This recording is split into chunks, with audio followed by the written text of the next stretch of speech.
सिर्फ 2023 में हरियाणा में 2 लाख से ज़्यादा क्राइम्स ऑफिशियली रजिस्टर हुए और इंडिया में हर साल 30,000 से ज़्यादा क्राइम्स जुवेनाइल से जुड़े हुए होते हैं, ज़्यादातर 16 से 18 साल के। ये उनमें से एक की कहानी है। और सौरभ भाई कैसे हो? बढ़िया भाई, आप बताओ। बढ़िया बढ़िया, सब ठीक। सब ठीक है भाई। थैंक यू भैया आने के लिए। आपने कहा था आप कुछ बताओगे मुझे। मैंने कही थी आपसे कि हाँ स्टोरी शेयर करूँगा मैं आपसे अपनी, तो उसको देख के भाई अगर किसी की ज़िंदगी में कुछ सीख मिले तो भाई वो उसको लेनी चाहिए। वो जहाँ अप्लाई हो रही है उसकी लाइफ में वहाँ करना चाहिए। हाँ करना चाहिए। तो भाई ये आप स्टोरी मेरे को बताना है, वो हम सब सुनेंगे। उससे पहले आप हमें अपने बारे में बताओ। भाई मैं अपने बारे में क्या बताऊँ भाई, मैं बहुत अर्ली स्टेज में क्राइम में पढ़ चुका था भाई, और मैं चाहता हूँ जो लोग मेरे से कुछ सीख सकते हैं तो भाई वो जहाँ पे भाई उनके जीवन में अगर कोई भी लाइन अप्लाई हो रही हो तो भाई वो उसे वहाँ अप्लाई करे। जो अप्लाई नहीं करनी चाहिए भाई उसमें से ये, जैसे कि भाई मैं 5वीं क्लास में था भाई, 5वीं क्लास से मैंने ये सब करना शुरू करा था भाई, और 8वीं क्लास तक आते आते मुझे स्कूल से निकाल दिया गया था। निकाल दिया था? तो मतलब आपकी अर्ली ही स्टेज में ऐसी एक्टिविटीज़ हो गई थी। हरियाणा में आज 4 लाख से ज़्यादा युवा ऑफिशियली अनएम्प्लॉयड हैं। सर्वेस के हिसाब से हरियाणा के 15 से 16% यूथ को काम नहीं मिल रहा। उसके बाद फिर कैसे ट्रांजिशन हुआ स्कूल के बाद?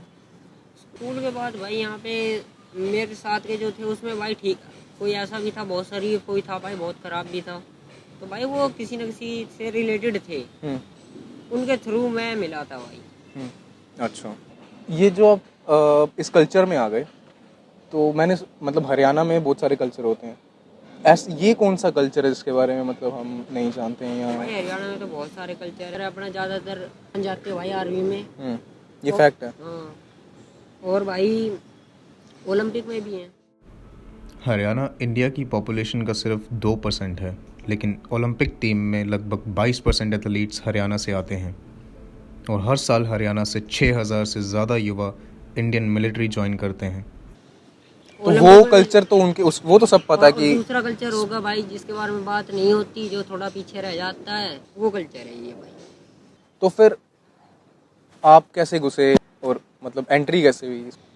मेन कारण मतलब लड़ाई ही था। हाँ भाई, मेन कारण उस टाइम पे ज़्यादा बड़ी लड़ाई हुई थी, तो उस टाइम पे ये ऐसा आपको सेफ्टी थी मतलब इसमें फिर से? हाँ भाई सेफ्टी थी, उसके लिए गए आप। हाँ। तो मतलब इंसान की रिलेटिविटी आ जाके सेफ्टी में आ जाती है इस मामले में। बिल्कुल भाई, इंसान को चाहिए ही भाई सेफ्टी है। रिस्क भी आदमी बहुत कम लेता है, चाहे वो किसी तरह का रिस्क हो भाई, फाइनेंशियल रिस्क हो या फिर कैसा रिस्क हो भाई, बहुत कम लेता आदमी। अच्छा, हम लोग जब ये सब सुनते हैं नॉर्मली ये बातें, तो एक माइंड में आ सकता है कि बंदे के पास उस टाइम पे चूज़ करने का ऑप्शन होता है, या तो उसकी फिर मजबूरी हुई। 2 वेज में ये बंदा चूज़ करता है ना भाई। तो हाँ, तो मैं अपनी बताऊं तो भाई मैंने तो भाई चूज़ करा था क्योंकि भाई मुझे पावर और रिस्पेक्ट चाहिए थी भाई। अच्छा। और ये मैंने भाई इसलिए भाई मेरे को लड़ाई करनी पड़ी। मैं चाहता मजबूरी होती तो मैं वहीं छोड़ भी देता कि कोई बात नहीं, छोड़ दो, और भाई मेरे को भाई मैंने चूज़ करा था वो कि नहीं भाई लड़ना है तो लड़ना है। अपनेपन की कमी, अधूरी एजुकेशन, गैंग कल्चर का इन्फ्लुएंस, बचपन से ही वॉयलेंस का एक्सपोजर, कुछ ऐसे कारण हैं जिससे एक युवा क्राइम की तरफ अट्रैक्ट होता है। तो फिर उसके बाद आप ऐसे ये तब तक तो आप छोटी ग्रुप्स या वगैरह गैंग में थे, उसके बाद आप बड़ी उसमें कैसे बड़े आए? लोगों से भाई मैं जब मिला, जब भाई मेरे साथ का एक लड़का था, उसके साथ का एक दोस्त था भाई, उसने फरीदाबाद में रेस्टोरेंट खोला था, तो भाई उसकी पार्टी पुर्टी वो यहीं रहता था, तो हमने सोची कि भाई पार्टी पुर्टी मांगेंगे। तो उसने पार्टी मांगी होगी उससे, तो वो कह रहा कि भाई आ जाओ। उसने कोई जगह बताई थी उसने, तो भाई वो मेरे से कह रहा कि तू भी चल भाई। फिर भाई मैंने कही कि भाई मैं ना जा सकता। फिर भाई उसने ज़बरदस्ती करी, मैं कहा चल भाई। फिर भाई वहाँ गया तो भाई तीन मंजिल की कोठी थी, उसके बेसमेंट में लेगा।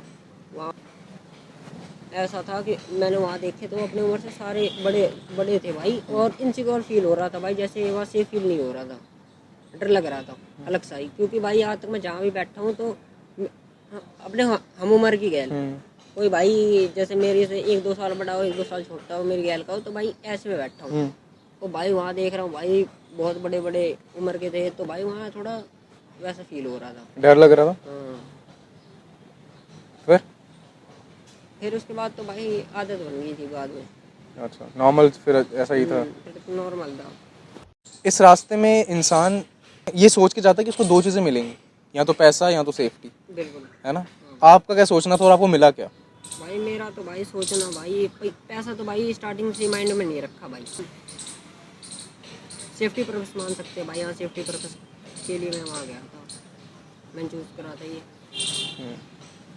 इस चीज़ से लॉस क्या होता है एक इंसान का? आपका लॉस क्या था इस चीज़ से, जो भी मतलब आप इतने टाइम वहाँ पे रहे, आपने ये जाना, एक्सपीरियंस किया, लोग देखे, इस चीज़ से गेन तो होता ही है, वो तो बंदा इसीलिए वहाँ पे रहता है, लेकिन लॉस क्या होता है साथ ही साथ? भाई लॉस होता है कि फिर बाद में भाई अगर आदमी पे केस लग गया तो भाई आस पड़ोस के मोहल्ले के सारे कहते हैं कि हाँ इसने ये करा तो इसके साथ मत रहिए, 10 घर बुराई करते हैं भाई मिलके।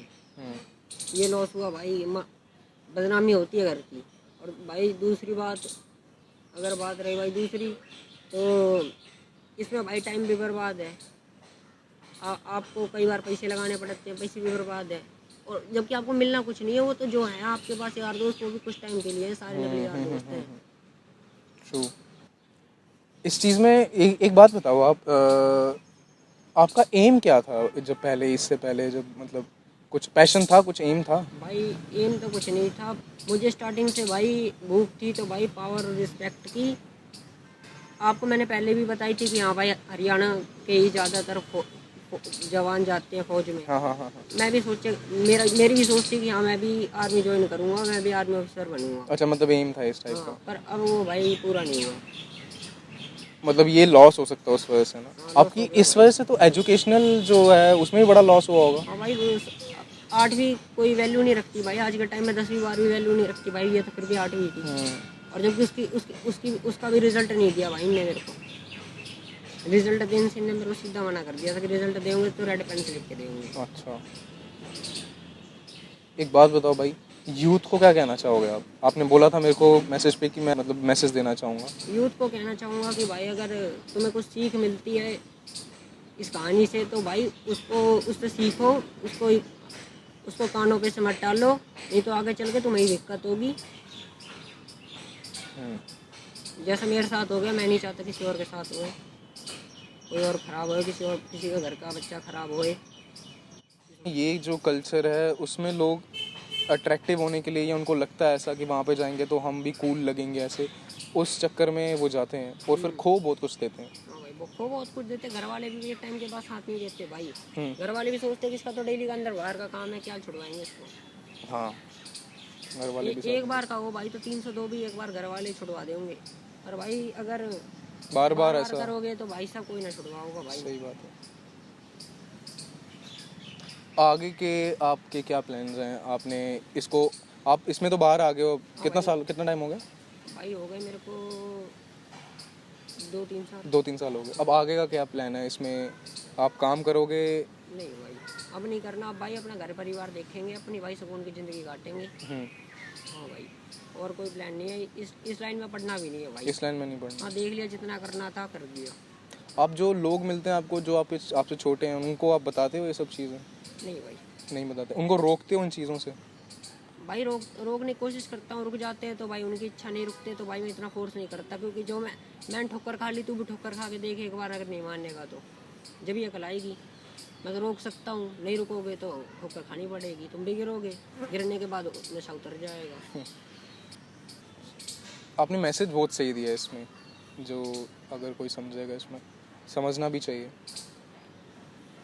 थैंक यू सो मच भाई। कोई नहीं भाई, thank you so much Aryan भाई। वेलकम भाई। वेलकम।